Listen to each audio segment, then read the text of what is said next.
Ayan po, so ulitin ko, good evening sa ating lahat. Pagpatuloy po natin yung ating pag-aaral. 2 Thessalonians po ang ating pag-aaralan ngayon. At katulad ng binanggit ko po, summary lang po yung ginagawa natin dahil meron tayong mga separate na pag-aaral sa verse by verse. So pag matapos natin ang pag-aralan ang Biblia from Genesis to Revelation, yung book by book na pag-aaral, proceed po tayo sa verse by verse.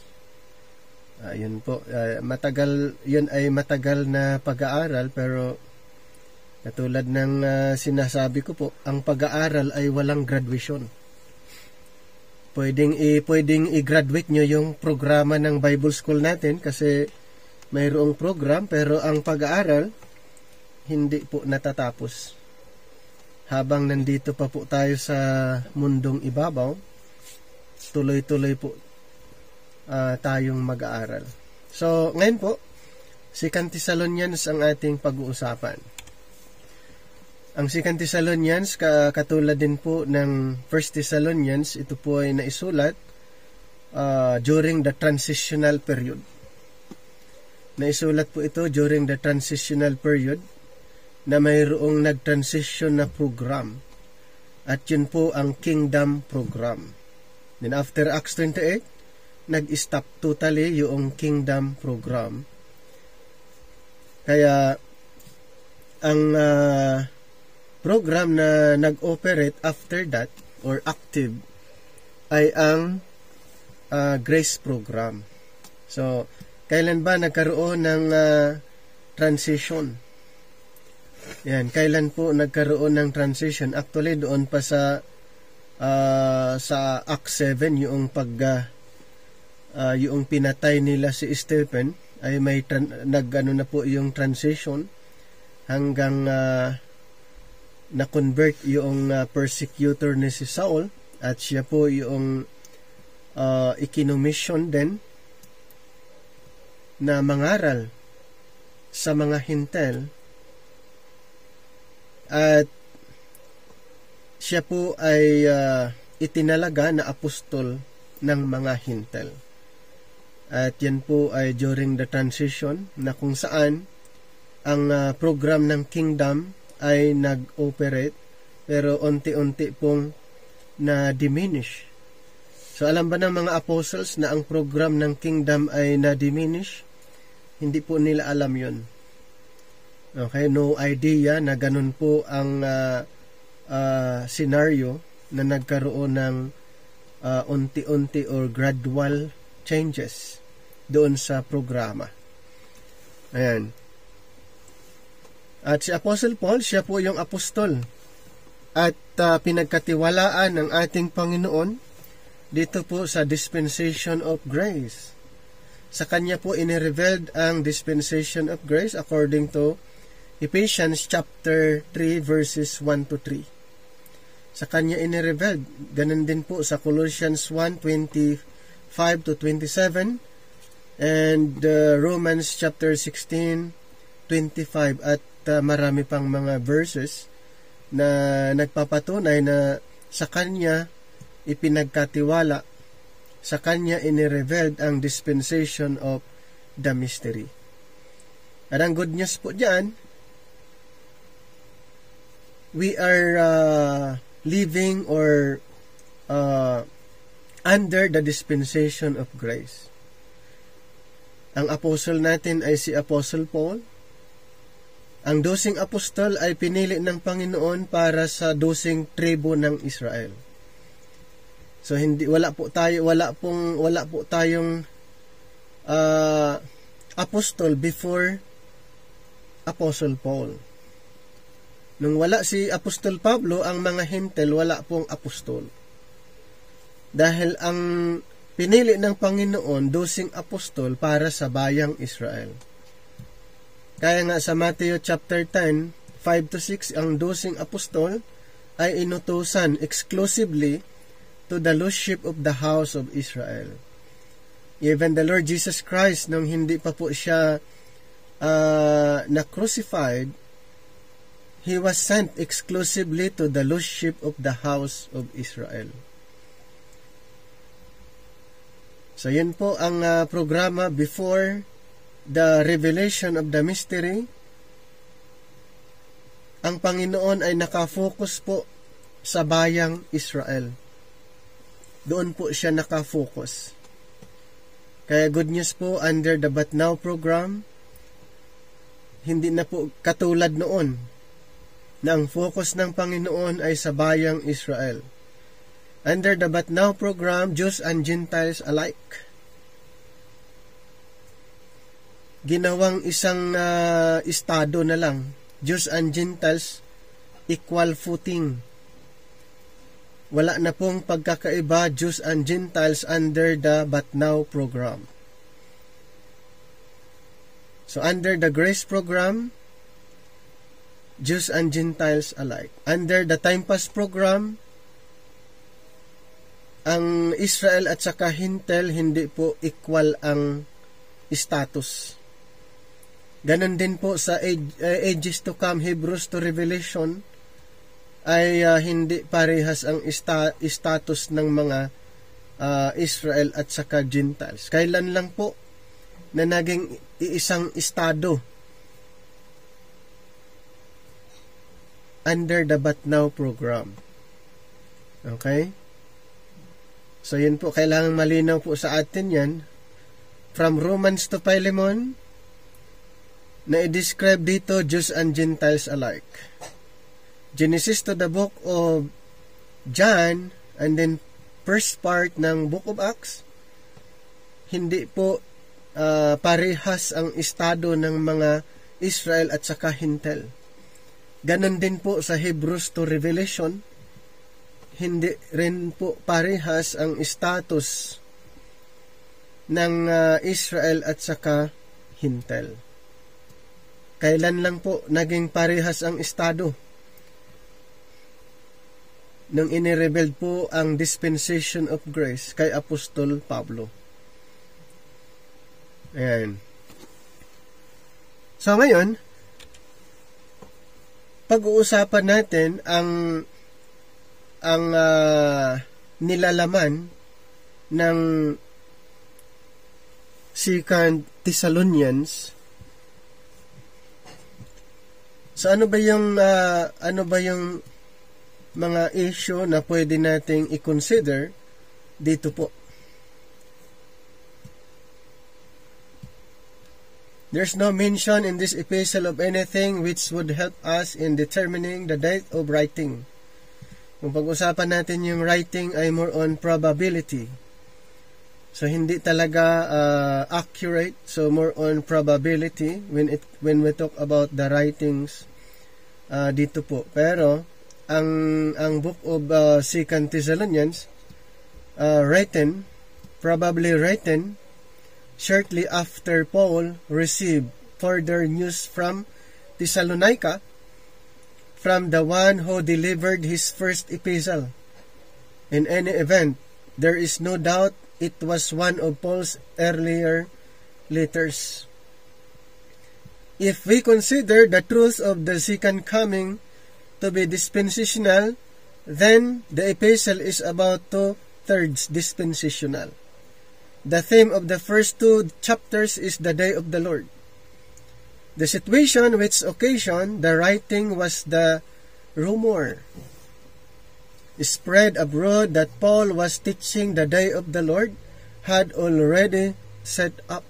So ito ay mga mga rumor lang po na si Apostol Pablo ay nagtuturo regarding sa day of the Lord. Naturally, if this had been true, the saints would have had many questions in their minds. We believe Paul had told these people the events of 1 Thessalonians 4:13 to 17, referring to the cut-off, would precede the day of the Lord in 1 Thessalonians chapter 5 verse 2. Why had they not then been raptured? Or had the rapture taken place secretly And had they been left behind? Or if that they had set in, what were they to look for next? So ito po yung mga mga assumption. So the Thessalonians had outward circumstances which provided fertile soil for speculations about the great tribulation and the day of the Lord. For they had endured much persecution and tribulation in chapter 1 verse 4. Their tribulation was great, and doubtless some of them thought it was the great tribulation. Yung nangyayari po, na experience po nila noon, naka-encounter sila ng tribulation, pero hindi po yung great tribulation, but ayon nga sa iba, ay ito na yung great tribulation. Very simply stated, this letter is Paul's assurance to the Thessalonians that their present tribulation was not the great tribulation of prophecy. Hindi po yung great tribulation yung naranasan nila, hindi po yung great tribulation kasi that time may mga tribulation po na na-encounter ang mga taga-Thessalonians, pero hindi ibig sabihin na yun po ay great tribulation. Pero yung iba sa mga believers that time ay yun na po yung iniisip nila. That no man should be moved by these applications, for yourselves know that we are appointed thereunto. For verily, when we were with you, we told you before that we should suffer tribulation, even as it came to pass, and ye know. In 1 Thessalonians 3:3-4. Na-mention ni Apostle Paul na makakaranas kayo ng tribulation. Pero ulitin ko po, hindi po yan yung Great Tribulation na mention doon sa Book of Revelation na kinonclude po ng ibang group of denomination na ang mga believers ay suffer ng Great Tribulation dahil sa verse na ito. Hindi po ibig sabihin na pag may nabasa kayong tribulation ay yun po ay Great Tribulation. Hindi. Yun po ay normal na tribulation, normal na nararanasan, na encounter ng mga believers maging during the time of Apostle Paul, during his ministry, at ganun din sa panahon natin, maging sa panahon natin ngayon. Habang hindi pa nangyayari yung caught up, ang mga believers makaka-experience ng tribulation, pero hindi ibig sabihin yun ay Great Tribulation. Yan po yung effect, result, dahil ang mundo natin masama. Kaya na-describe po ni Pablo sa Galatians chapter 1 verse 4, evil world. So ang mundo natin masama, expected po na makaka-encounter tayo ng mga kasamaan or tribulation. So in the latter part of chapter 1, Paul comforts these saints. The saints referring to the Thessalonian believers by referring to what will be both their portion and the portion of those who have persecuted them. Phillips translates in chapter 1, 6 and 7, yet his justice will one day repay trouble to those who troubled you, and peace to all of us who like you have suffered. This Paul says is a manifest of token of the righteous judgment of God. So in the execution of this judgment, certain dispensational questions arise. These are seen especially in verse 7 to 10. To you whom are troubled, rest with us.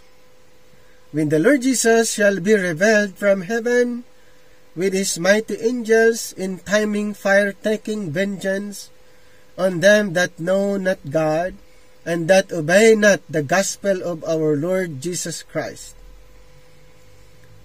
The gospel of our Lord Jesus Christ, referring po ito sa grace gospel, who shall be punished with everlasting destructions from the presence of the Lord and from the glory of his power, when he shall come to be glorified in his saints, and to be admired in all them that believe in that day. So the main problem concerns the when of this passage.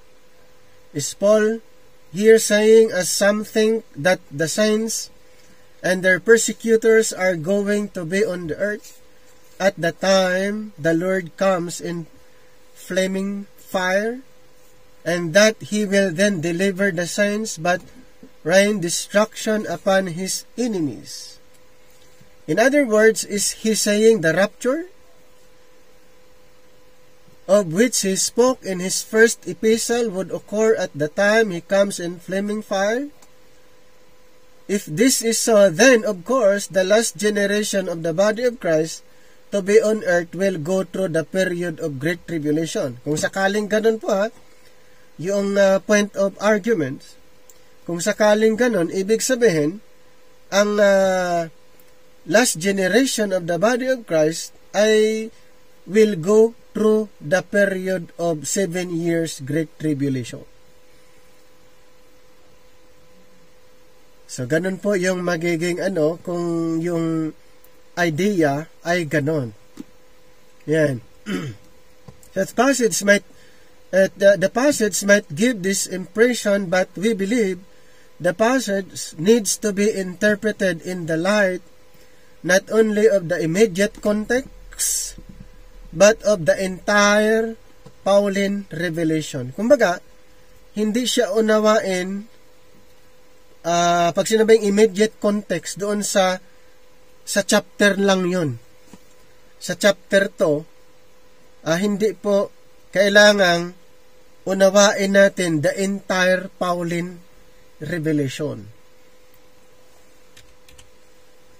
It is not at all necessary to make the time of the rapture and the time of the second coming synchronize. Yun po yung mostling napapakinggan nga natin na ang second coming at saka yung rapture ay ginawang isang event. The reason Paul mentions the day of wrath in this connection is simply that God is not going to punish the ungodly persecutors at the time of the rapture, but at the second coming. Ang talagang pinupunto ni Apostol Pablo ay hindi during the rapture, wala siyang parurusahan na ungodly persecutor. Ang pinupunto niya na itong mga ungodly persecutor ay doon na po sa kanyang second coming. Doon na po niya parurusahan yung mga ungodly persecutor. Ito po ay referring to the physical body, yung hindi pa nakaranas ng physical death, yung mga nag-survive during the Great Tribulation sa last part ng 7 years sa second coming. Yun po ay parurusahan ng ating Panginoon na i-describe po ito sa Revelation 19 sa kaniyang second coming, lalo na doon sa verse 19 to 21. His purpose is not to state the time of the rapture, but the time of the punishment of the ungodly. So yung idea, his purpose is not to state the time of the rapture, but the time of the punishment of the ungodly. So the saints will be enjoying rest at and peace with Christ during the time the ungodly are suffering God's judgments in the day of the Lord. Okay, ano po yung the day of the Lord na tinutukoy? Ito po yung sa Great Tribulation. Sa Great Tribulation, ang day of the Lord na i-describe doon sa Zephaniah chapter 1, 15 to 18, na itong day of the Lord, ito po ay day of distress, day of destruction, day of mourning. So, na-describe po doon yung Great Tribulation. In chapter 2 is mainly occupied with the rumor that the day of the Lord. Ulitin ko po, chapter 2 ng 2 Thessalonians is mainly occupied with the rumor that the day of the Lord, the period of Great Tribulation, had already set in. So ito po yung rumor lang. Wala pa talaga during the time of Apostle Paul, during sa kanyang ministry. Hindi po yun ay rumor lang. The authorized version is incorrect in verse 2 on 2 counts. The better Greek text and the revised versions read, the day of the Lord, instead of the day of Christ. The day of Christ is a Pauline expression indicating the time when the body of Christ shall be rewarded at the judgment seat of Christ. The day of Christ referring to ito po yung expression indicating the time when the body of Christ shall be rewarded. Ayan, shall be rewarded at the judgment seat of Christ. The day of the Lord is the time of great trouble. Ayan po yung na-mention sa Zephaniah 1, 15 to 18. So iba ang description ng day of Christ. Day of Christ ay Pauline expression. The day of the Lord, ito po ay expression under the prophecy na mostly nakafocus doon sa great trouble, mentioned dozens of times by the other Old Testament prophets and connected with the Great Tribulation. Furthermore, Paul did not say the rumor was that the day of the Lord was at hand, saying that not far distant future, but that it had already set in. If Paul had thought the day of the Lord must come before the rapture, kung sakaling ganun po yung sinasabi ni Apostol Pablo, ang mangyayari po, yun, yung claim ng mga post-tribulationist. Pag sinabing post-tribulationist, ito po yung naniniwala na ang rapture ay mangyayari after the Great Tribulation. Kaya post-tribulationist ang tawag. Why should the Thessalonians be so troubled and shaken in mind in supposing that they had begun? The reason they were so shaken was because the rapture had not occurred and they thought the tribulation had already begun. So, ganun po ang nangyayari dahil nga ang akala nila ay Great Tribulation yung naranasan. So, ang mangyayari after the tribulation, yan yung rapture or caught up. Pero, katulad ng binanggit po natin, yung tribulation na nabanggit ni Apostol Pablo doon sa Thessalonica,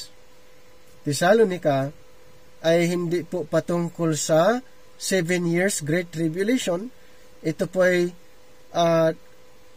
normal na mararanasan ng mga believers yung tribulation, kapighatian, o distress, trouble that time, pero hindi po tumutukoy sa 7 years Great Tribulation.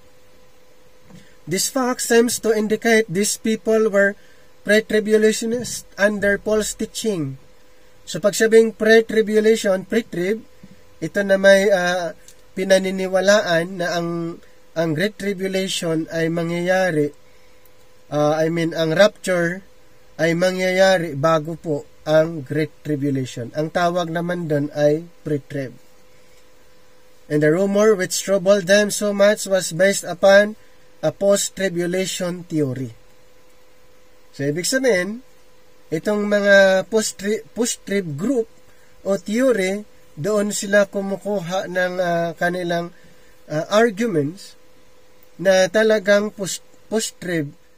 So, yun po yung claim, yun po yung theory na ang mga believers ay dadaan po ng 7 years Great Tribulation. Yun po ang kanilang point of arguments. Dahil dito po. Pero hindi nila tiningnan yung buong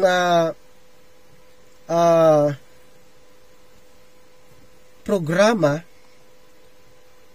buong grace program, or yung Pauline revelation, or yung grace or dispensation of grace, para mas maunawaan kung ano yung sinasabi ni Apostle Paul. Kaya kinonklud ng mga post-trib ay ang mga believers dadaan sa 7 years Great Tribulation. Dahil doon sa mga verses na nababasa nila. Kaya nga yung pinag-usapan natin na hindi po siya agad unawain doon sa immediate context.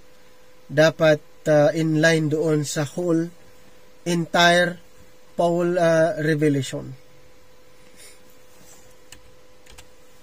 Paul next mentions two things which must occur before the day of the Lord begins: the falling away or the departure. The falling away or the departure. So the word falling away, ito po sa Greek, sa original word ay apostasya. Ang ibig sabihin, departure. So must first come and the man of sin must be revealed. So kung mayroong departure na mangyayari, ano po ang next? The man of sin must be revealed. So, first, may departure, and then ang next, the man of sin must be revealed. But what does Paul mean by the departure? The departure or from what? So, the usual sense of this word is departure from the truth of God. So, mostly, ito po ay ininterpret, pinaniniwalaan, departure from the word, the truth of God. In which case, we call it apostasy. The noun form is used only twice in the New Testament, here and in Acts 21 and 21, where it is apostasy from Moses. So ano ba yung apostasy or the falling away or the departure? Ito po ay sa verb form. Used 15 times and is 11 times translated depart. So mostly itong 11 times na na-mention, translate at as depart. Once or fall away, or once draw away, and once refrain. So in only 3 cases does it refer to departing from the truth. There are some who believe the departure in this passage is the departure of the body of Christ to meet the Lord in the air. According to C.R. Stam, has a very complete exposition of this view in the Berean Searchlight. Doon sa kanyang magazine or sa kanyang article, doon sa article noong October 1959. So, hindi yung departure na mostly ininterpret na departing from the truth of God kay Cornelius Stam ay hindi yun. Hindi yun. Ang departure na tinutukoy doon ay yung departure of the church, the body of Christ. Kasi nga, ang next na event is the man of sin be revealed. Ibig sabihin, may rapture mo nang mangyayari bago yung man of sin be revealed. Hindi pa muna magpakilala o introduce itong man of sin kung walang departure na mangyayari. So, kailangan may departure at ang question, yung mag-depart, hindi po yung departure from the truth of God, kundi departure ng church, the body of Christ, ayon kay C.R. Cornelius Stam. So, the departure sa title ng kanyang book, first, the departure. If this meaning could be dogmatically affirmed, it would settle forever the controversy. From verse 5, it is apparent that Thessalonians knew exactly what Paul meant by the apostasia, meaning the departure of the church, the body of Christ. Ang mga taga-Thessalonians, alam nila yung apostasya, yung ibig sabihin, kasi na-explain sa kanila na apostasya, next, the man of sin be rebelled, the son of perdition. Dapat may apostasya or the departure na mangyayari para itong man of sin, the son of perdition, be revealed after the departure of the church, the body of Christ. Alamin natin who is the restrainer. Dito po sa 2 Thessalonians, and now ye know what withholdeth, that he might be revealed in his time, for the mystery of iniquity doth already work. Only he who now letteth will last until he be taken out of the way. Alamin natin sino yung restrainer. Identifying the restrainer. If the Holy Spirit is not the restrainer, halimbawa, kung hindi is Holy Spirit ang restrainer, then who is this mystery person? Sino? Kung hindi Holy Spirit ang restrainer, sino? Who is this mystery person? To answer this question, we must consult the context in which our passage is set.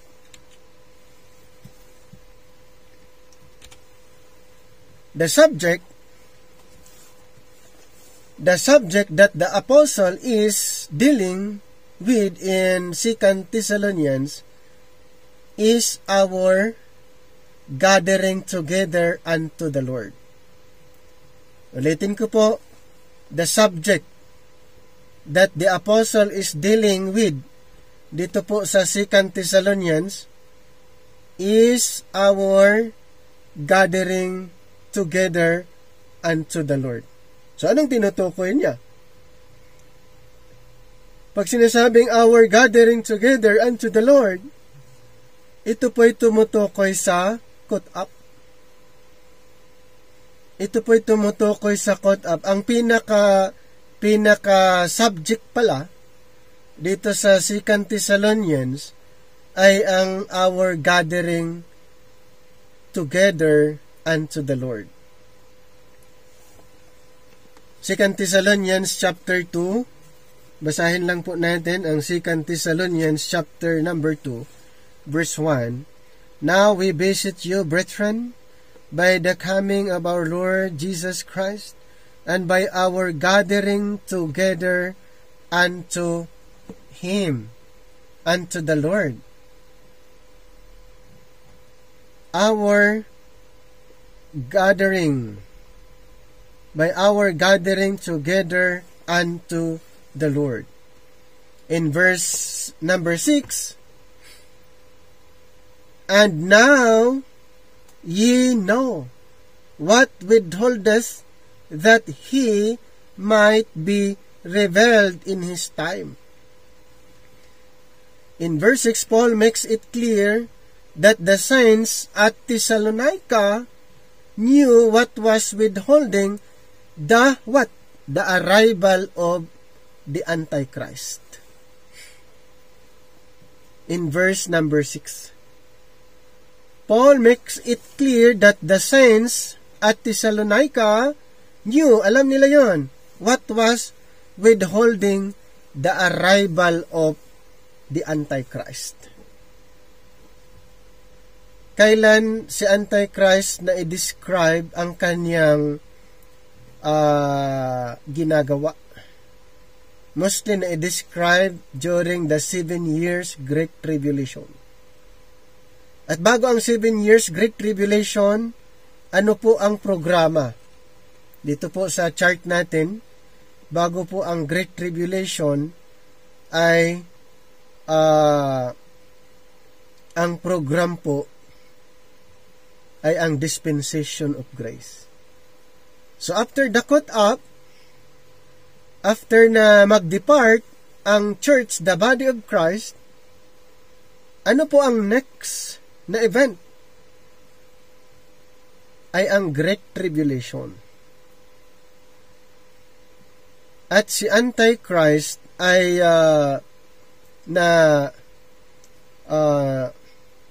nakilala ang kaniyang mga ginagawa during the Great Tribulation.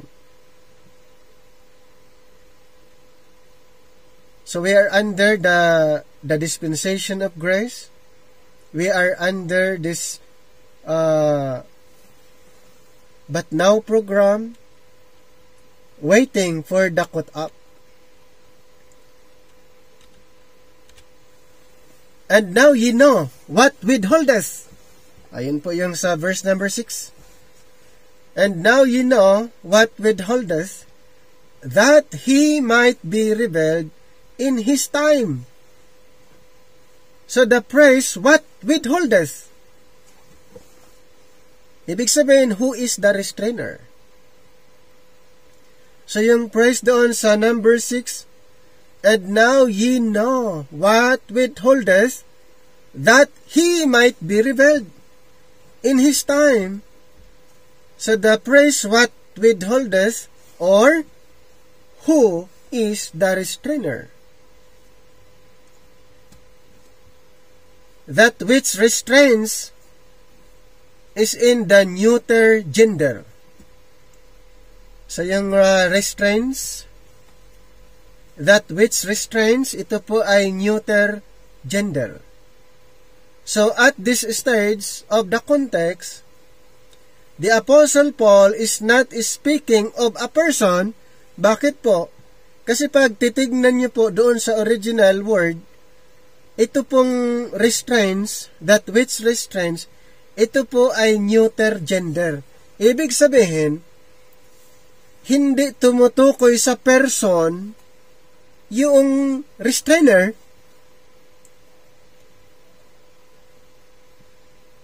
kasi neuter gender.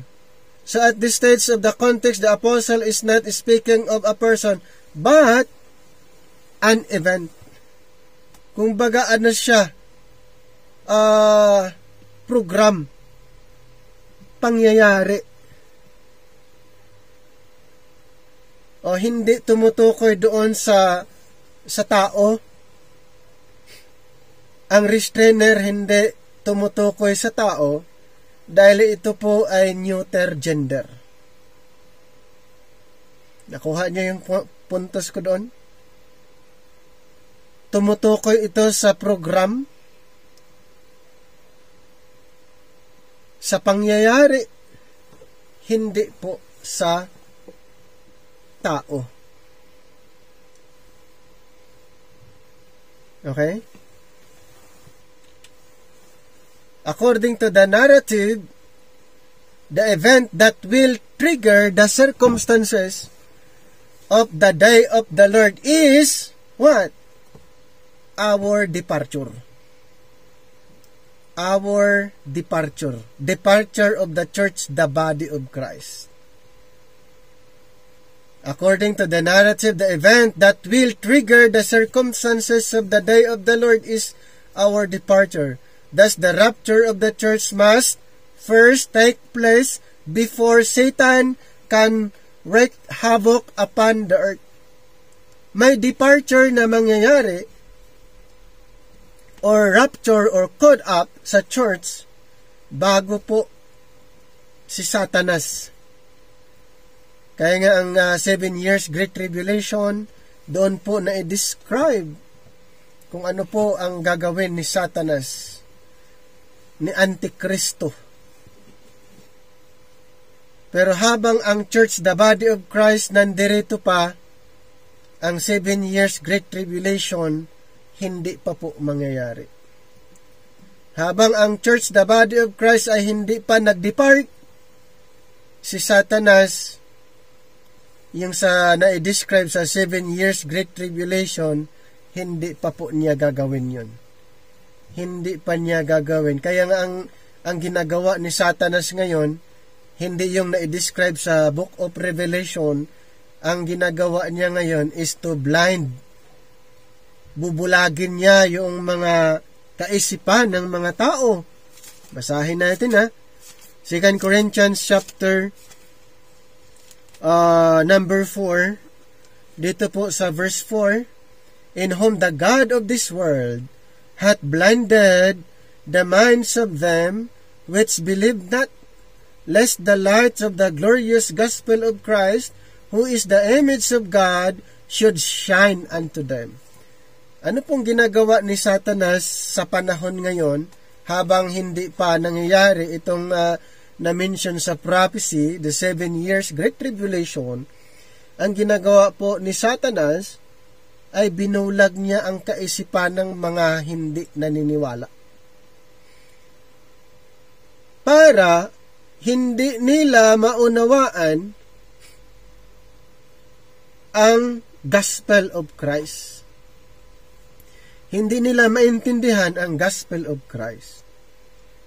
So, yun po ang work. At isa pa, ang ginagawa ni Satanas ngayon ay nagkukunwari ang kanyang mga workers na workers of righteousness, at maging si Satanas ay nagkunwari na siya ay angel of light.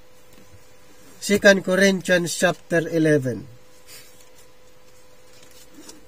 verse 13 to 15. For such are false apostles, deceitful workers, transforming themselves into the apostles of Christ. And no marvel, for Satan himself is transformed into an angel of light. Therefore, it is no great thing if his ministers also be transformed as the ministers of righteousness, whose end shall be according to their works. Ano po ang ginagawa ni Satanas, ang kanyang workers sa ngayon? Nagkukunwari muna silang lingkod ng katotohanan. Nagkunwari sila na workers of righteousness, pero sila'y mga deceitful workers.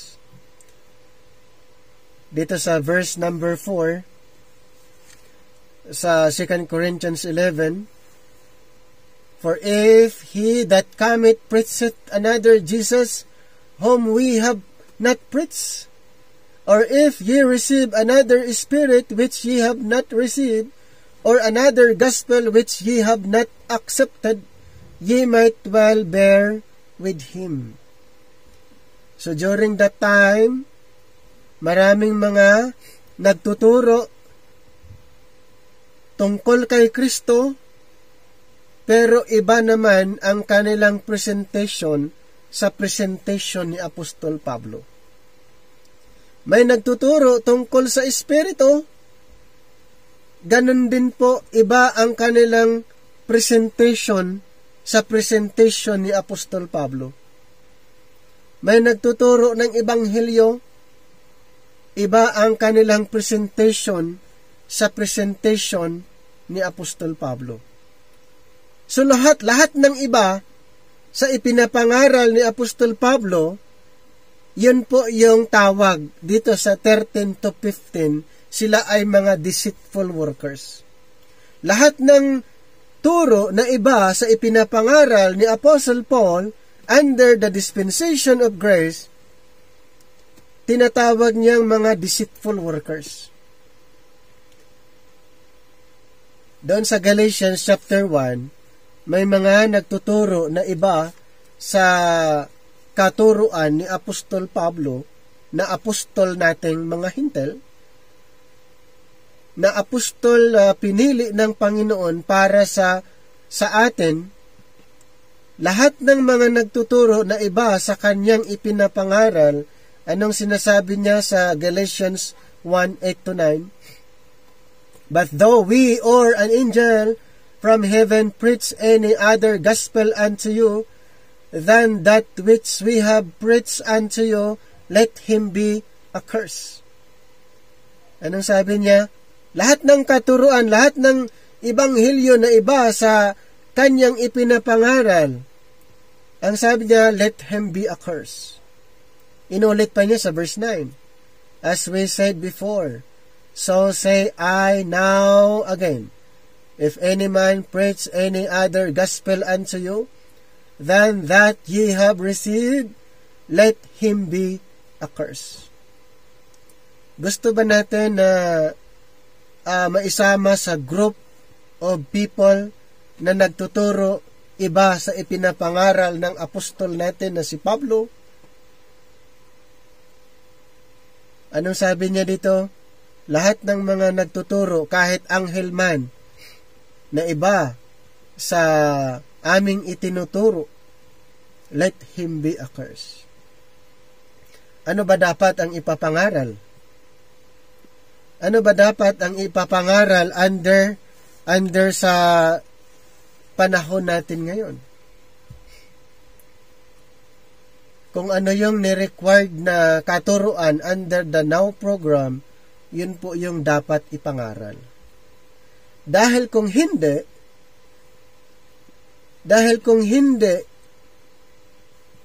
anong sabi sa verse? Let him be accursed. Lahat ng mga nagtuturo na iba sa ipinapangaral ng apostol natin na si Apostol Pablo, kahit anghel man ang magtuturo, ang sabi niya, let him be accursed. Isang work ni Satanas ngayon ay mixing teaching. Isa sa strategy ni Satanas ay ang paghahaluin yung katuruan from Genesis to Revelation. Pero, sabi ng apostol natin na si Apostol Pablo, dapat ang ipapangaral ay yung katuruan na kanyang tinanggap. Totoo ba na ang turo ni Pablo ay galing sa Panginoon? Yes. Verse 11 and 12. Galatians 1. But I certify you, brethren, that the gospel which was preached of me is not after man, for I neither received it of man, neither was I taught it, but by the revelation of Jesus Christ. Ang kanyang ipinapangaral po ay galing sa Panginoon. Since na ito ay galing sa Panginoon, dapat nating sundin. Okay? Yung gospel na natanggap ni Apostol Pablo, yun yung gospel natin. Pero si Satanas, ay ginawa niya, binulag niya yung kaisipan ng mga unbelievers para hindi maunawaan, maintindihan ang glorious gospel of Christ. Yun po ang ni Satanas, hindi yung mangyayari sa 7 years Great Tribulation. Ang ginawa niya ngayon ay nagkunwari, nakasama sa mga believers. Nagkunwari na siya ay kasama sa body of Christ. Pero, in reality, hindi. Bakit? Kasi, ang ginagawa niya ay sinisira, nag-i-inject ng ibang or ng mga katuruan na hindi inline doon sa ibinigay ng Panginoon para sa panahon natin ngayon. Kaya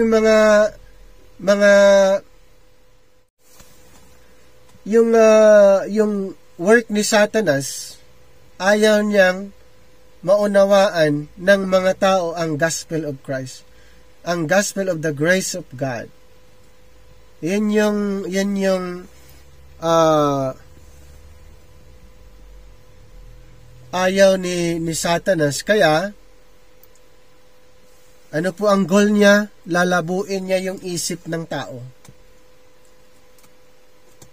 Malabong doktrina, hindi malinaw na teaching, hindi alam kung saan kukuha ng mga scripture, hindi alam kung anong scripture para sa panahon natin ngayon at ano ang scripture na hindi para sa panahon ngayon.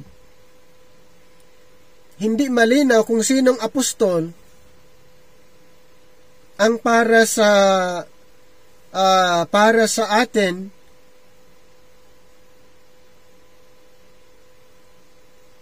Hindi malinaw kung anong programa. Kung under the law ba, under the kingdom, under grace, under the prophecy, under the mystery. Hindi clear. At kung pag-usapan ang salvation, hindi malinaw.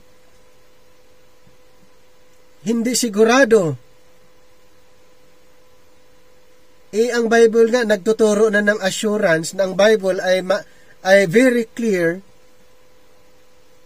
Bakit kaya?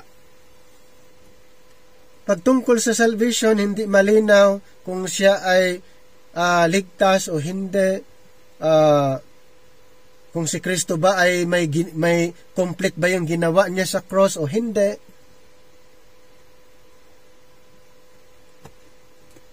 So, ganun po. Kaya sa panahon natin ngayon,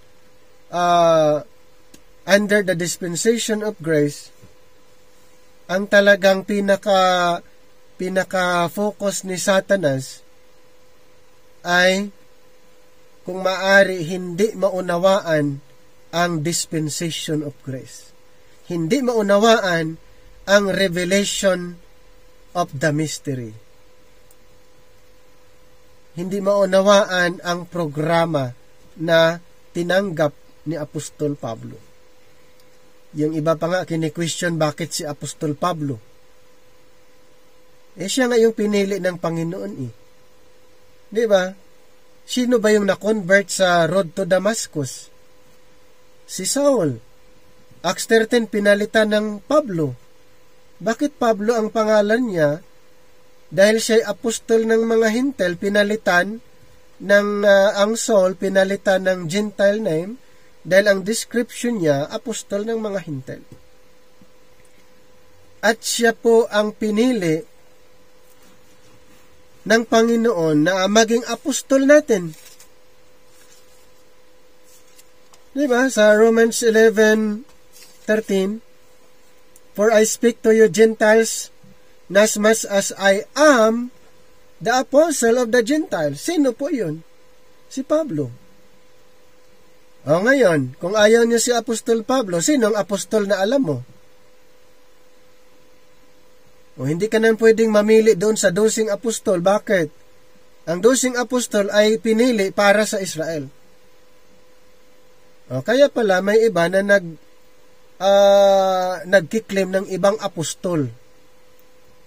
O di ba, mayroong mga nagpakilala ngayon na sila'y apostol. Sila'y nagpakilala na apostol. Wala naman sa Bible. Ang apostol po natin, si Apostol Pablo. Kung ayaw niyo si Apostol Pablo,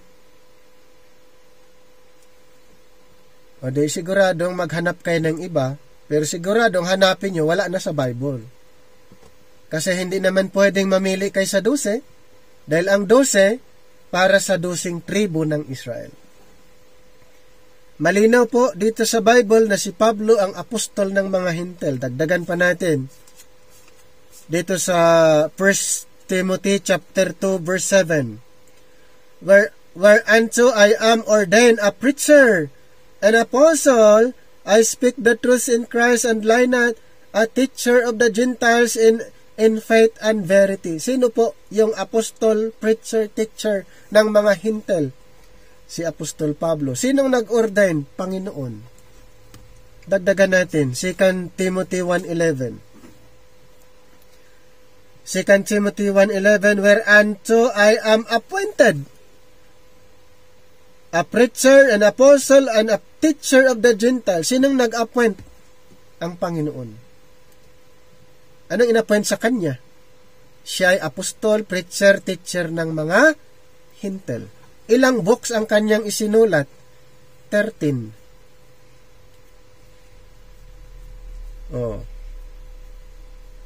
So,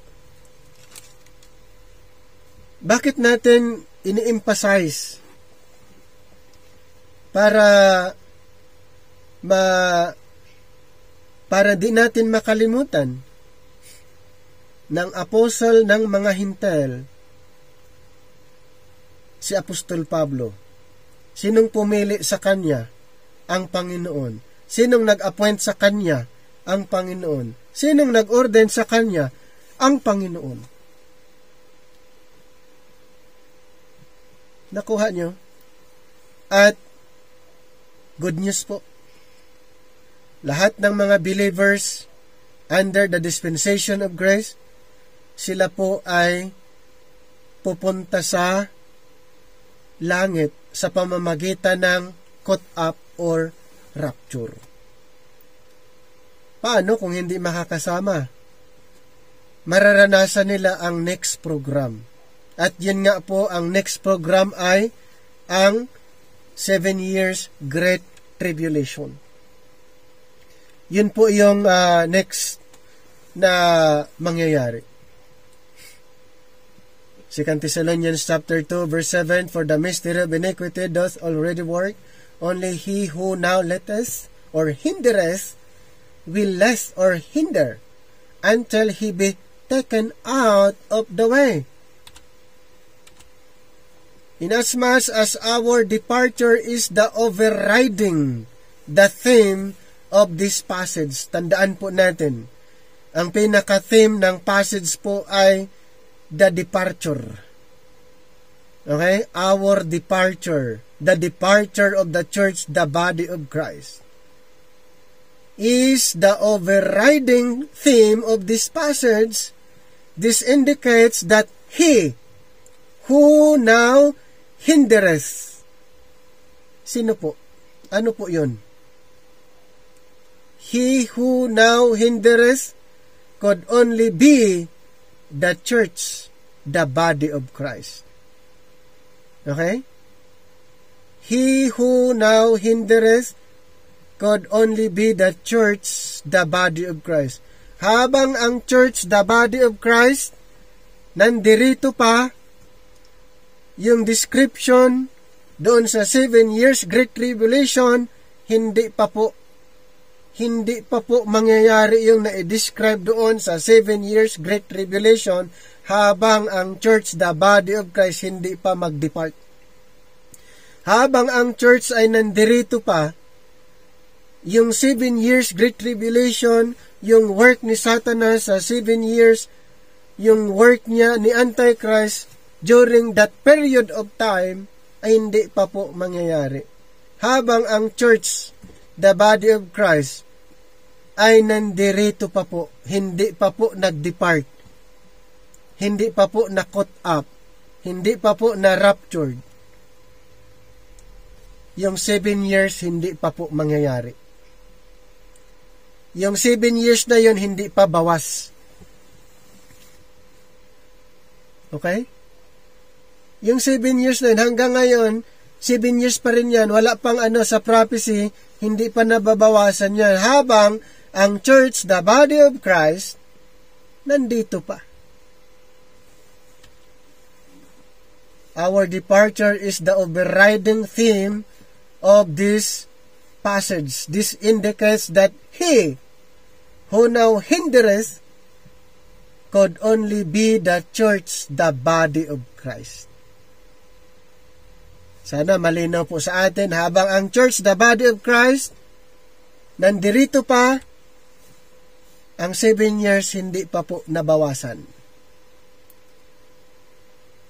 Kaya anong ginagawa ni Satanas ngayon, katulad ng binanggit natin, nagkunwari na lang siyang believer din. Yung kanyang mga workers of iniquity, yung kanyang mga ministers na kunyari, nagtuturo ng katotohanan, pero mali pala. Alam niyo po, ang ginamit ni Satanas ngayon, Biblia lang din. Hindi siya gumamit ng iba. Ang ginamit niya, Word of God. Papaano niya ginagamit ang Word of God? Through mixing teaching. Paghahalo-haloin yung katuruan. Starting pa lang, hinahaluan niya yung turo ng Panginoon. Starting pa lang, ginamit niya yung Word of God, pero mayroon siyang inihalo. Diba? O anong sabi ng Panginoon? Balik tayo doon sa unang tao. Anong sabi ng Panginoon kay Adam sa chapter 2 verse 16 to 17, and the Lord God commanded the man, referring to Adam, saying, of every tree of the garden thou mayest freely eat. 17, but of the tree of the knowledge of good and evil thou shalt not eat of it. For in the day that thou eatest thereof thou shalt surely die. Yun po yung original. Yun po yung word ng Panginoon. O, tignan natin dito sa chapter 3, kung hindi ba binago ni Satanas. Sabi niya, dito po sa verse 4, and the serpent said, the serpent referring to Satan, and the serpent said unto the woman, ye shall not surely die. Ano ba yung sinabi ng Panginoon? Sabi ng Panginoon, thou shalt, sabi niya, you shall surely die. Ang sabi ni serpent, ni Satanas, you shall not. O, di ba hinaluan niya? Ibig sabihin, originally, starting pa lang, ginamit niya ang Word of God, tapos dinagdagan o hindi napansin. Ganon lang din po sa panahon natin ngayon. Hindi napapansin ng karamihan kasi ang ginamit, Word of God. Hindi napapansin na ang turo naghahalo kasi ang ginamit, Word of God. Meron pang mga kasabihan, di bale, maunawaan siguro ng Panginoon dahil Word of God din naman ito eh. Di bale, maunawaan ng Panginoon kasi salita naman niya ito eh. Wala pong ganon. Kaya nga aralin natin ang Bible rightly divided. Yung iba naman, ang pagkaunawa sa rightly divided ay hinati-hati daw. Tayo pang pinagbintangan, hinati-hati ang Bible. Ang Bible po ay hati na, wala pa tayo. Ano po? Old and New Testament. Di ba nahati yun? Ano pa? Hinati ng chapter and verse. Oh. Wala pa tayo, ang Bible, nahati na ng chapter and verse, nahati na ng book, mga Genesis to Revelation. Ang rightly dividing po, hindi po yan paghati-hati ng hati-hatiin yung Bible. Ito pong rightly dividing, ito po ay observing the differences. Okay? At base doon sa program ng Panginoon, katulad ng time past, but now, ages to come, hindi naman tayo ang naghati dyan. Yun po ay inaral natin na mayroong time past, mayroong but now, mayroong ages to come. Di ba? Ang Panginoon may program. Mayroon siyang program kay Adan, kay Noah, kay Abraham, kay Moses. Mayroon siyang mga programa. At yun po inaaral natin base sa programa ng Panginoon.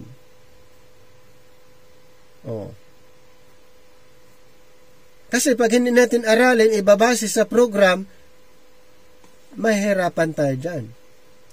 Ito nga, si Satanas, ang ginagamit niya pa to convince, to deceive people, ay yung Word of God. Paano na-deceive si Eve? Through mixing.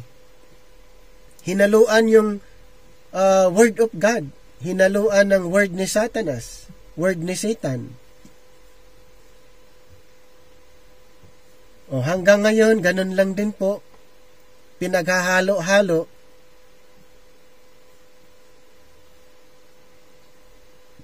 Yun po ang ni Satanas, yung nais niya na ang tao hindi makakaunawa. Kaya nga, yun pala ang desire ng Panginoon sa lahat ng ang lahat dapat, sa lahat ng maligtas, ay makakaalam dapat sa katotohanan. Dito po sa 1 Timothy 2, number 4, who will have all men to be saved and to come unto the knowledge of the truth. Yun po dapat. To come unto the knowledge of the truth. Desire ng Panginoon lahat na makaunawa doon sa katotohanan. Ulitin ko po, ang 7 years Great Tribulation na kung saan i-describe yung works ni Satanas doon, ang matindi, ay hindi pa po nabawasan yun. Hindi pa po nangyayari yun. Kasi ngayon, nagkunwari siya na part sa mga believers para ma-deceive niya ang mga believers gamit ang salita ng Panginoon through mixing teaching. Our departure is the overriding theme of this passage. This indicates that he who now hindereth could only be the church, the body of Christ. We are the restraining influence. The church, the body of Christ, are the restraining influence in the world that is hindering the adversary from fulfilling his wicked intentions. We are the restraining influence. The body of Christ is not the bride of Christ.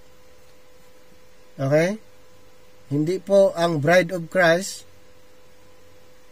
We, the body of Christ. The restraining influence in the world that is hindering the adversary from fulfilling his wicked intentions. Which explains why we are never referred to in the feminine gender. So hindi po feminine, kaya nga hindi bride of Christ ang body of Christ, kasi nga hindi po ginamit yung feminine gender. Ano bang ginamit? Ang ginamit is he. Hindi po feminine gender para sabihin ang church, the body of Christ, ay the bride of Christ. Hindi po yan ang ginamit. This also clarifies why the apostle uses the masculine pronoun. Hindi po yung feminine gender. Ang ginamit po niya doon sa verse na yon ay masculine pronoun. He. Nakuha niyo na po? Hindi tayo, ang church, hindi po bride of Christ, ayon po sa mga napapakinggan po natin. Ang ginamit po ay masculine pronoun he. So Paul clearly identifies the pronoun he as Christ, body of which we are members. Yun po ang tinutukoy doon. Hindi po yung bride na sinasabi ng karamihan na ang body ay bride. Hindi po. Ang na-describe na bride ay hindi po the church, the body of Christ. Dahil po ang ginamit niya ay ang masculine pronoun, he. Hindi po yung feminine gender. Hindi po yun.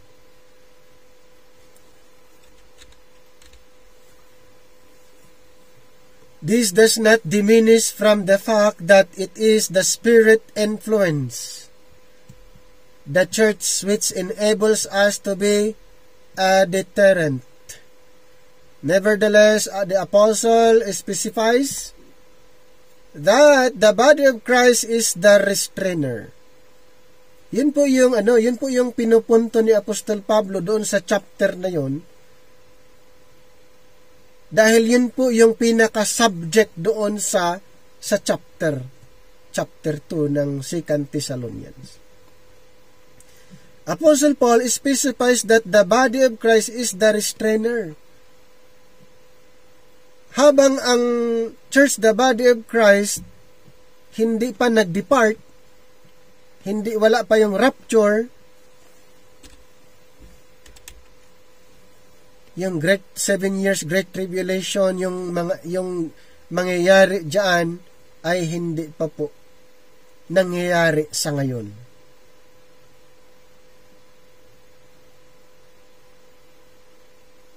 Ngayon po, ulitin ko yung ginagawa ni Satanas, katulad ng binasa natin, through mixing teaching.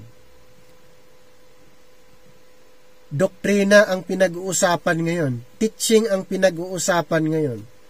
Kaya kung ang teaching mo ay hindi inline doon sa Pauline teaching, anong sabi ni Apostle Paul? Sila'y mga deceitful workers. Ayon sa 2 Corinthians chapter 11, 13 to 15. Yan yung sabi niya. Deceitful workers. Dapat pala ang teaching, kung gusto nating mangaral, dapat kung ano yung doktrina na ibinigay ng Panginoon para sa panahon natin ngayon. Kung ano yung katuruan para sa church, the body of Christ. Yun dapat. Bakit inihalo yung Matthew, Mark, Luke andyan? Tapos sasabihin, yung Matthew, Mark, Luke andyan, sa atin din ito dahil si Kristo ang nagsasalita. Wala namang problema doon kung si Kristo ang nagsasalita. Ang problema doon, sinong kausap niya? Ikaw ba o ang mga apostles that time? Or yung mga little flock that time? Ang issue kasi dito, kung ang Panginoon nagsasalita, sino ang kanyang kausap? Hindi pwedeng agad-agad, si Kristo naman ang nagsasalita, dapat tayo din. magka-problema tayo dyan. Kasi sa biblical interpretation, lalo na sa exegesis,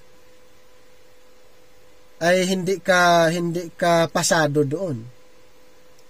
Ang tawag doon eisegesis kung hindi base doon sa context, hindi base doon sa fact, sa original na audience. Ang tawag doon eisegesis. Ano ba yung eisegesis?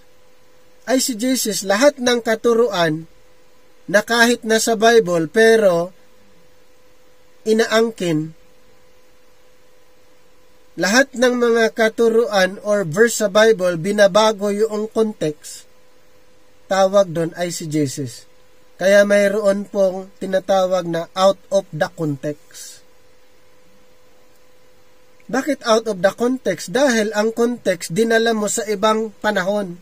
Out of the context ang tawag doon. Halimbawa, yung Matthew, Mark, Luke, andyan, dadalhin mo under grace. Out of the context ang tawag doon. Kasi bakit? Matthew, Mark, Luke, andyan, hindi po yan katuruan under the dispensation of grace. Ang turo po nandoon ay patungkol po sa paghahari ng ating Panginoong Hesus sa bayang Israel. Ipinapangaral ang tungkol sa kingdom at fulfillment doon sa prophecy na sinasabi ng mga propeta patungkol kay Kristo. At sino po ang kanyang pinagsabihan? Ang believers ba ngayon, ang church, the body of Christ ba? Hindi. Yung mga tinatawag na kingdom believers. Kailangan maging malinaw po sa atin, ang Bible, lahat pwede naman nating pag-aralan yan from Genesis to Revelation, pero dapat alam mo kung saang parte sa Bible ang para sa'yo. Dapat alam mo na may ibang audience ang Panginoon nung siya'y nagsasalita. Kaya nga, 90% sa Bible ang pinag-uusapan Israel. Ilang percent lang sa atin? 10% lang po. At matatagpuan lang natin sa writings ni Apostle Paul. Doon sa 13 epistles na naka-address ang kanyang sulat doon sa church, the body of Christ. Kaya kung may mga gusto mong angkinin or i-claim, doon ka sa writings ni Apostle Paul. Doon ka sa mga katuruan na natanggap ng apostol natin. Kaya nga napaka-stricto niya eh. Hindi ka pwedeng magturo ng ibang gospel. Stricto yung ating apostol, ang ating teacher, ang ating preacher. Napaka-stricto po. Hindi ka pwedeng magturo ng ibang gospel, lalo na sa kaligtasan. Pinag-uusapan ng salvation, hindi pwedeng mahaluan yun. Lalo na sa justification. Ang dami.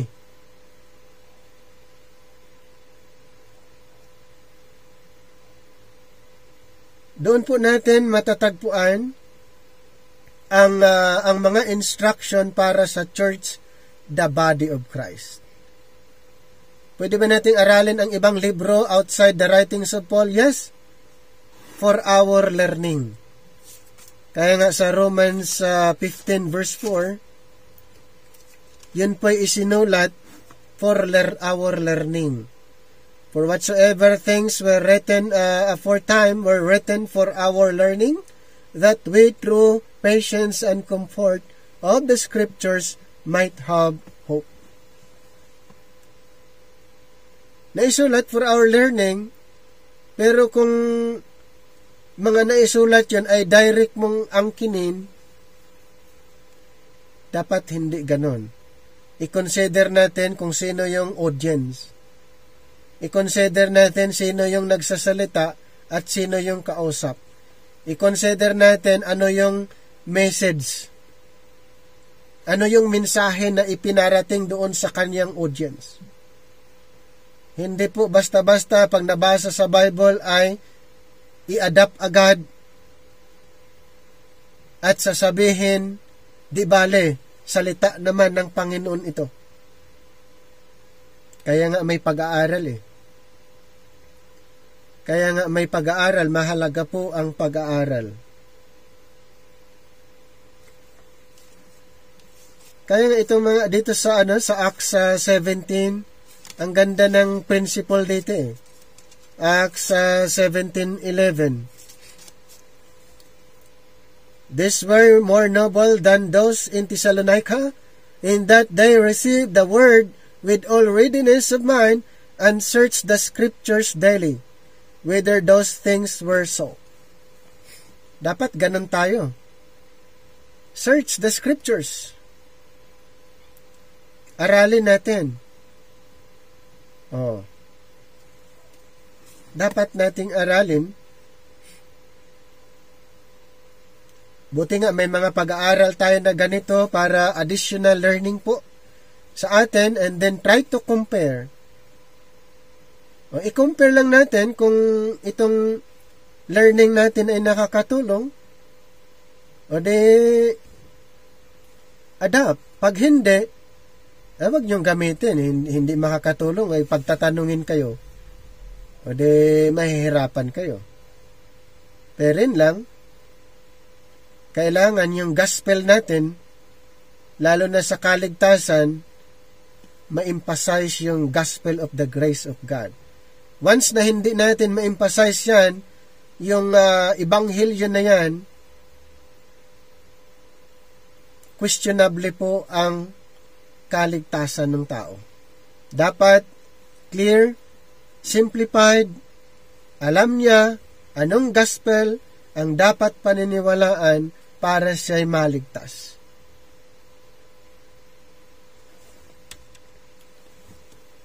The Thessalonians also knew something else. We do not know for sure, Paul says, ang sabi ni Pablo, and now ye know what withholdeth, that he might be revealed in this time, for the mystery of iniquity doth already work. Only he who now letteth will last until he be taken out of the way. The words withholdeth or letteth are the same in the original and usually translated restrain. Many pre-tribulationists or pre-tribulation premillenarians believe this restraining power is the Holy Spirit. So mostly ganun po ang Muslim paniniwala. Ang Holy Spirit po, kung bakit hindi siya na-define as restraining influence, dahil ang Holy Spirit ay dumating Acts 2 doon sa during the day of Pentecost. So kung ganun, bakit mostly ganun po ang paniniwala? Dahil ang dispensation of grace sa kanila ay sa Acts 2. Okay? Sa Acts 2.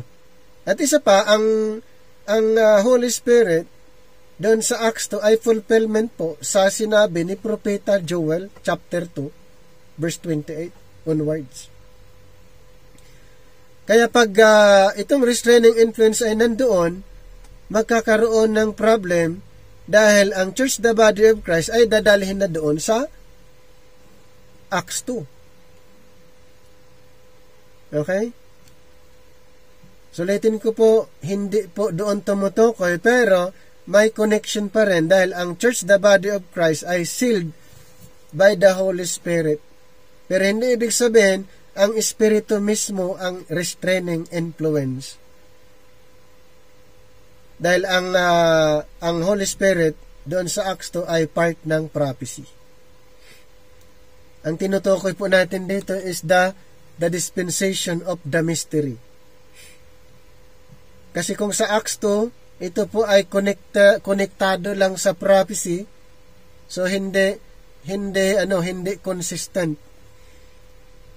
So, ulitin ko po, kung kailan ine-revealed ang dispensation of grace, kung kailan po ang church, the body of Christ, yun po ang restraining influence. Kaya ang 7 years tribulation hindi pa nagtuloy-tuloy dahil sa programang ito. Kaya inaantay yung departure which is the rapture, departure of the church, the body of Christ, and then the 7 years will resume. The 7 years remaining doon sa prophecy will resume. So habang wala pa po ang departure, katulad ng binanggit po natin, the caught up, ang 7 years ay hindi pa nababawasan. 7 years pa rin yan.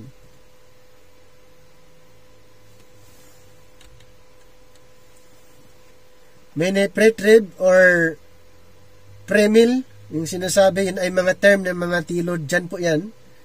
Yung pre-trib, yun ay mga term na lang. Premill, premillenarians, yun po ay ang paniniwala. Okay? Mostly po, na ang restraining influence ay the Holy Spirit. Pero hindi po na nakita in the whole context na gustong palabasin ni Apostle Paul na ang tinutukoy doon ay ang church, the body of Christ.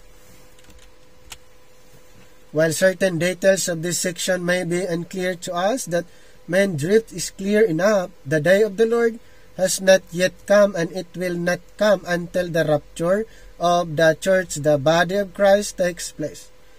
So habang wala pa pong rapture, the church, the body of Christ, ang next na event hindi pa po mangyayari. Ano po 'yan? The Great Tribulation, the 7 years Great Tribulation. After which the man of sin, the son of perdition, will come and set himself up in the temple at Jerusalem and will be worshipped as God. So ganun po, after that, after the rapture, ito na po yung man of sin, the son of perdition, i-introduce na po niya yung kanyang sarili as God. O, diba sa 2 Thessalonians 2 number 4, ipapakilala niya yung sarili niyang God. That time, after the departure, may maniniwala ba? Marami po, kasi kaya niyang mag-perform din ng milagro.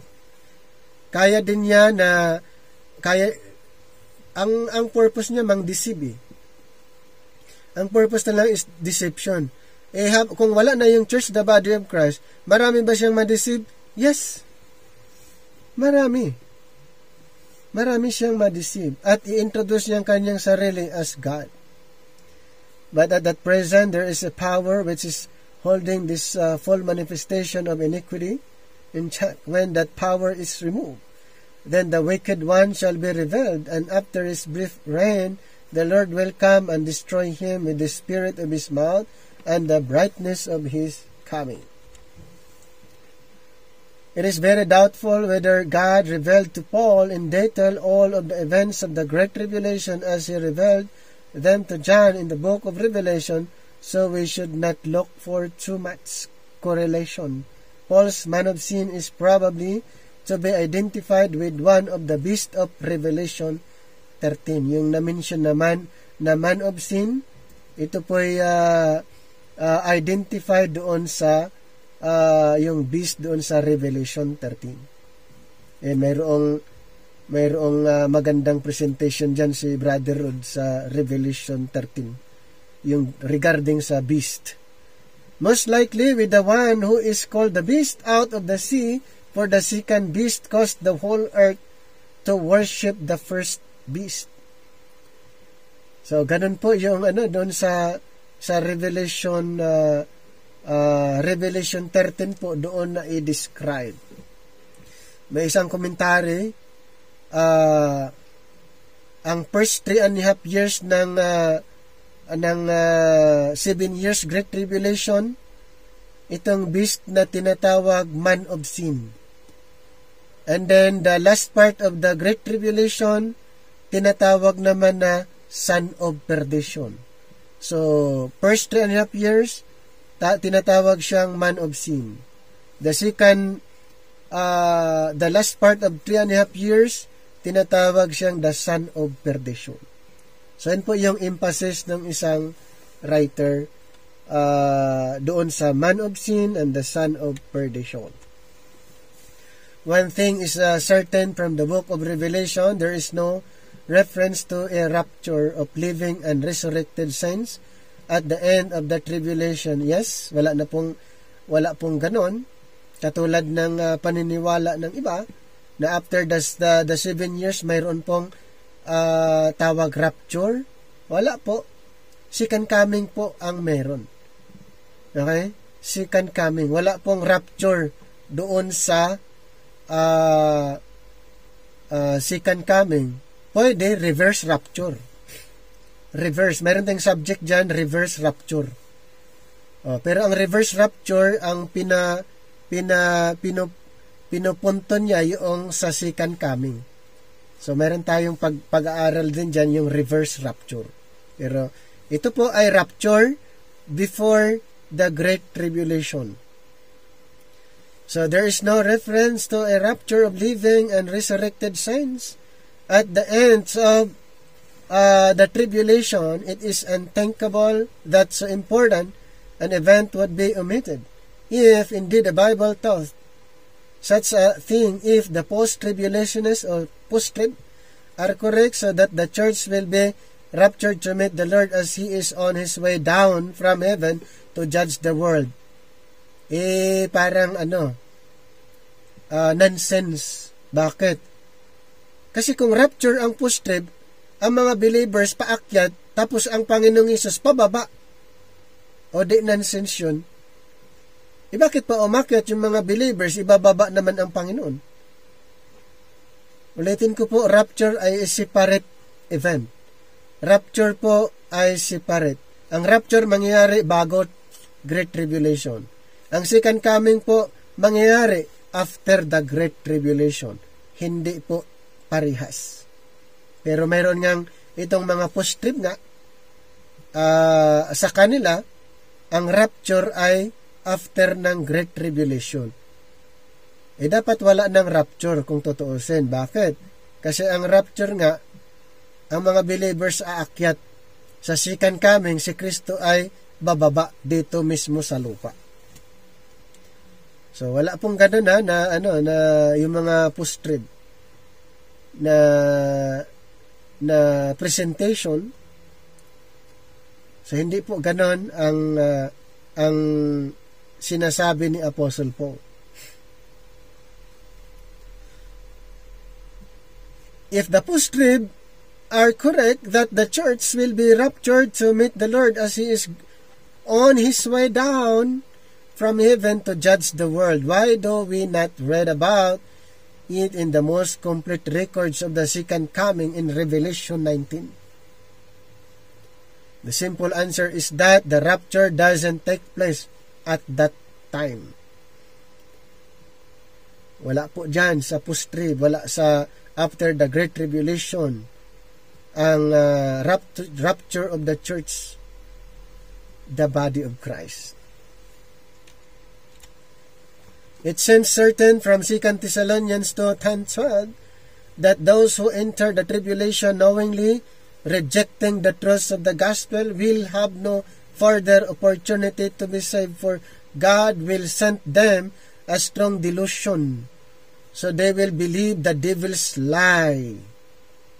We know a great multitude will be saved during the tribulation, but apparently these are among those who had never actually heard and rejected the truth.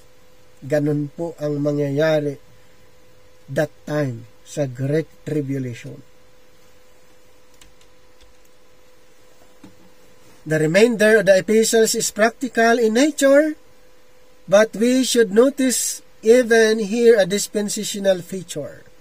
Whereas the Jewish believers in the early Acts period sold their possessions and had everything in common, Paul instructed the Thessalonians that they should work and make their own living and eat their own bread, and if one failed to do this, he should be given anything to eat. Ang tindi, no? Sa book Acts period, provided lahat. Pero sa time ni Apostle Paul, pag hindi nag-work, hindi makakain. No work, no eat.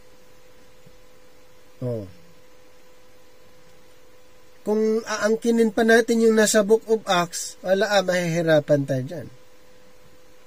Okay? Kaya nga si Apostle Paul nag-work. Okay? Kasi alam niya yung programa. Alam niya yung program ng Time Pass. Alam niya yung program ng But Now. Alam niya kung saang programa siya. This fact is just one of many which indicates Paul's ministry, even in his earliest epistles, was not upon kingdom ground. The new dispensation had begun by the time Paul wrote these Thessalonians letters.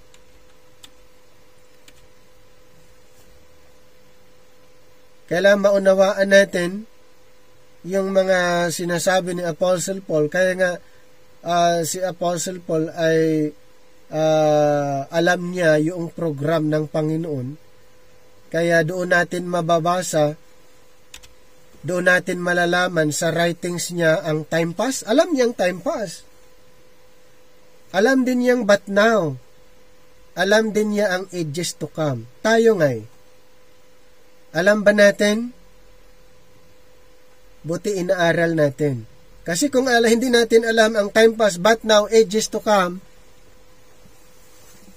sigurado po, paghahaluin lang natin kung ano yung nasa Bible. Since alam natin, katulad ni Apostle Paul, ang time pass, but now, ages to come, dapat alam nating ipangaral kung alin ang katuruan para po sa atin. Under the dispensation of grace. Sana po mayroon po tayong kunting na natutunan, nalalaman, additional learning po sa atin. Ito po ulitin ko, considered as learning. Hindi po natin sinasabi na ito na yung dapat yung i-adapt. Wala po akong gano'n na sinasabi. Ang sa atin, ito additional learning. Kung makakatulong, i-apply. Pag hindi, wag muna. Ang importante, pinag-aralan natin. Okay po? So hanggang dito na lang ang ating pag-aaral dito sa Book of Thessalonians.